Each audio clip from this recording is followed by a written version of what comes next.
അമേരിക്കയുമായി കൈമാറുന്ന സന്ദേശങ്ങൾ ചർച്ച ചെയ്യാൻ ഇറാൻ പാകിസ്ഥാൻ കൂടിക്കാഴ്ച.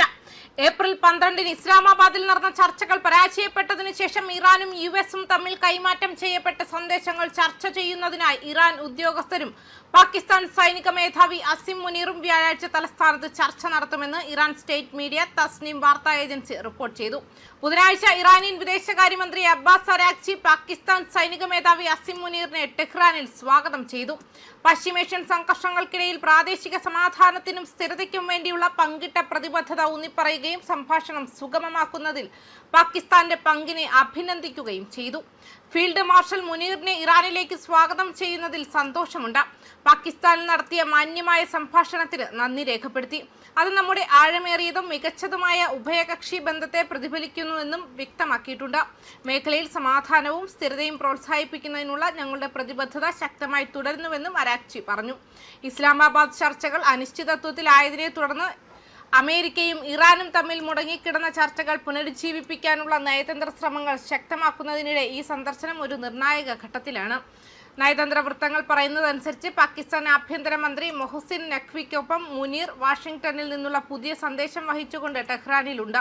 രണ്ടാം ഘട്ട ഉന്നതതല ചർച്ചകൾക്കുള്ള ഒരു ചട്ടക്കൂട് രൂപപ്പെടുത്തുക എന്ന ലക്ഷ്യത്തോടെ ടെഹ്റാന്റെ ആണവ പദ്ധതിയും മറ്റ് റെഡ് ലൈൻ വിഷയങ്ങളും സംബന്ധിച്ച് യുഎസ് ഇറാൻ ഉദ്യോഗസ്ഥർ തമ്മിലുള്ള മുൻ ചർച്ചകൾ ഒരു വഴിത്തിരിവ് സൃഷ്ടിക്കുന്നതിൽ പരാജയപ്പെട്ടതിനെ തുടർന്ന് ഉന്നതതല ഇടപെടലിനെ അവസാന ശ്രമമായാണ് കാണുന്നത്. രണ്ടാഴ്ചത്തെ ദുർബലമായ വെടിനിർത്തലിനും വർദ്ധിച്ചുവരുന്ന പ്രാദേശിക സംഘർഷങ്ങൾക്കും ഇടയിലാണ് നയതന്ത്ര മുന്നേറ്റം നടക്കുന്നത്. വെടിനിർത്തൽ നീട്ടുന്നതിനെക്കുറിച്ച് ആലോചിക്കുന്നില്ലെങ്കിലും ചർച്ചയിലൂടെയുള്ള ഒത്തുതീർപ്പാണ് അഭികാമ്യമെന്ന് യുഎസ് പ്രസിഡന്റ് ഡൊണാൾഡ് ട്രംപ് സൂചിപ്പിച്ചു. സമീപകാല പരാമർശങ്ങളിൽ സാധ്യമായ പുരോഗതിയെക്കുറിച്ച് അദ്ദേഹം ശുഭാപ്തി വിശ്വാസം പ്രകടിപ്പിച്ചു.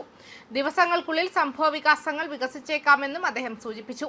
രണ്ടാം ഘട്ട നേരിട്ടുള്ള ചർച്ചകൾക്കുള്ള സാധ്യതയാണ് പ്രാരംഭ ചർച്ചകൾ സൂചിപ്പിക്കുന്നത്.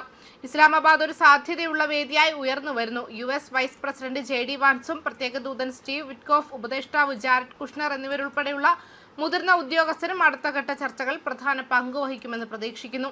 അതേസമയം പേർഷ്യൻ ഗൾഫിൽ അമേരിക്കയുടെ പ്രകോപനപരമായ നടപടികൾക്ക് മറുപടിയായി അപകടകരമായ പ്രത്യാഘാതങ്ങൾ ഉണ്ടാകുമെന്ന് ഇറാൻ വിദേശകാര്യമന്ത്രി സയ്യിദ് അബ്ബാസ് അരാക്ചി മുന്നറിയിപ്പ് നൽകിയിട്ടുണ്ട്. ഇറാനിയൻ തുറമുഖങ്ങൾ യുഎസ് ഉപരോധം ഏർപ്പെടുത്തിയതിനെ പരാമർശിച്ചാണ് അദ്ദേഹം ഇക്കാര്യം പറഞ്ഞത്. പശ്ചിമേഷ്യയിലെ ശത്രുതകൾ പൂർണ്ണമായും അവസാനിപ്പിക്കുന്നതിനുള്ള നയതന്ത്ര ഇടപെടലുകൾ നടത്തിയിട്ടും പ്രാദേശിക സംഘർഷങ്ങൾ തുടരുന്നതിനിടെ ബുധനാഴ്ച ചൈനീസ് വിദേശകാര്യമന്ത്രി വാങ് യിയുമായി നടത്തിയ ടെലിഫോൺ സംഭാഷണത്തിനിടെയാണ് ഇറാൻ സ്റ്റേറ്റ് മീഡിയയായ Islamic republic of Iran broadcasting Araghchi ഇക്കാര്യം പറഞ്ഞത്.